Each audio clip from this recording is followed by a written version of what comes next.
Hello and welcome back to another alternate card using the Spooky Treats September 2022 paper pumpkin kit.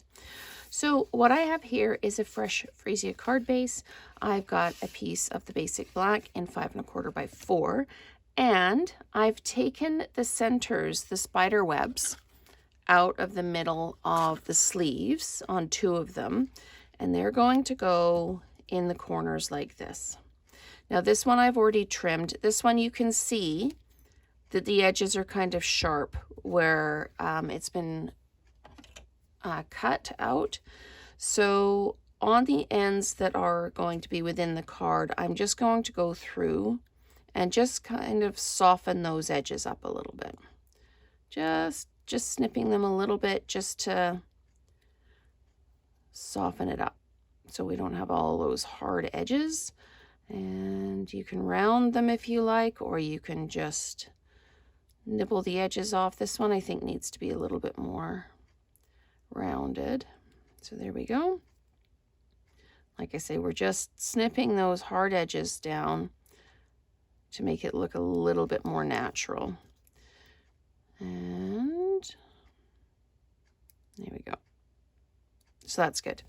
Now these ones are going to have to be glued on. So I'm going to use my, you could use glue dots if you wanted to. So I'm going to put one on with glue and one on with just the adhesive dots that we get in the kit. And we'll see which one we like better.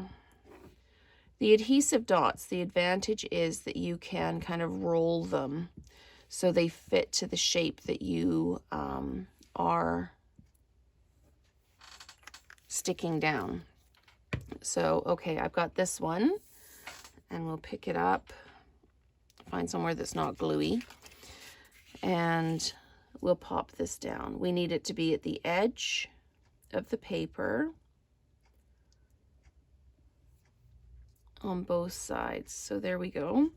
Now, one of the disadvantages of glue is if you move your piece around at all, you might get a little bit of kind of glue shadow. This one's not too bad. I do have some at the bottom here, so I'm just going to see if I can just wipe some of that off with my finger. Get that little extra piece out there. Okay, so this one, we're going to use the adhesive dots on. And I'm going to make sure, yeah, I've got the small ones that were used in the kit.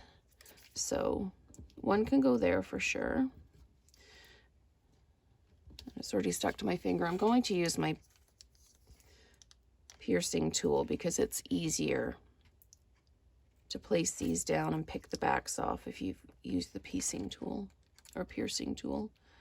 Okay, so that one's already being a pickle. Okay, so I'm just popping these down. The reason I've got it on the fresh Freesia is so you can see what I'm doing rather than the white scrap paper underneath. So we'll do that. I'm really just concentrating on the ones around the edge because we don't want it to be coming away from the edge of the card. But we can put some in the middle as well, just to make it a little bit more stable. So there we go. Okay, and now we can use the piecing tool to just flick the backs off. And see, that one's already rolled a little bit anyway. We'll lift that one off and we'll just roll that back onto itself so that we don't see it on the card. Okay. So yeah, feel free to fast forward through this bit if you need to. It's a bit slow in the process to get this all set up and make sure all your bits and pieces are free of, there we go. Okay, so now this one is going to go in the top corner like this. So we're just going to make sure it's even like that. And there we go. So we've got our two spider webs. What I want to do in the middle is stamp this with the Trick or Treat, and I'm going to stamp it in the Fresh Freesia because the card base is Fresh Freesia. I thought we would lighten things up a little bit by using the lighter color on the card because there's an awful lot of black on this card. Now I know it's Halloween, but I can lighten Halloween up too. And I didn't know what to do. I haven't pre-made this card, obviously, but I was thinking about putting some of the ribbon across just to dress it up a little bit. But the first thing I'm going to do, the reason I've got the quatrefoil tile embossing folder out, is I'm going to run the whole thing through the embossing folder because I thought it was just a little bit plain. So that's also one of the reasons I did the glue first, so it's dry and it doesn't go out all over my cutting plates and all over the folder. Okay, so I'm going to run that through. And I have to remember how to do these folders. This is not one of the 3D folders, so you don't need the big gray plate. You just need to take out the small, like the thin shim plate. Okay, now we've got that.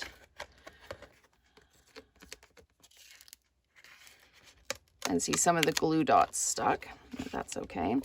Now what that's done is it's given it an overall kind of texture. And I've done it so that this is the way it should be up, but I've done it this way just so that it gets a little bit more depth. That's the depth that I wanted. And then we can put this on, and I need to decide if I still want the ribbon on it. And I don't know that I do. The ribbon's kind of springtime and fun, and this, I love this folder, but honestly, it reminded me of the old houses in the scary movies with the velvet flocked wallpaper on them and that. So that's why I chose to use the quatrefoil folder. So this one's going to be fairly simple and straightforward to do. And again, you can do your embossing folder whichever way you want to do the embossing folder. It's entirely up to you. It's kind of a case-by-case choice for me on which way up I use it. So I'm just sticking that down to the Fresh Freesia card base. And then I need my greeting, which I've now put down. There it is. I think I put it down somewhere and I can't find it. So I'm just using the larger dimensionals from my stash on this one. And I'm just going to pop that down in the middle. The card is fairly plain, but it definitely gets the message across. If we wanted to, we could put some of the stars on it. We could take one of the spiders and we could drop one of the spiders down like that. That actually looks kind of neat. So let's do that. We are going to just create on the fly. I like these spiders. I'm not a fan of spiders generally, but these ones are really cute. So I'm going to put this so it's dropping down from the web right next to the greeting. So your eye follows over to the greeting. And let's see what happens if we put some stars on this, if we can even see them. Oh, we can see them, and they kind of add a little bit of sparkle. So there we go.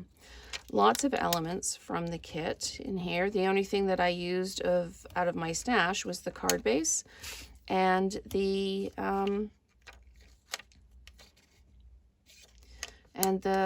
ink pad.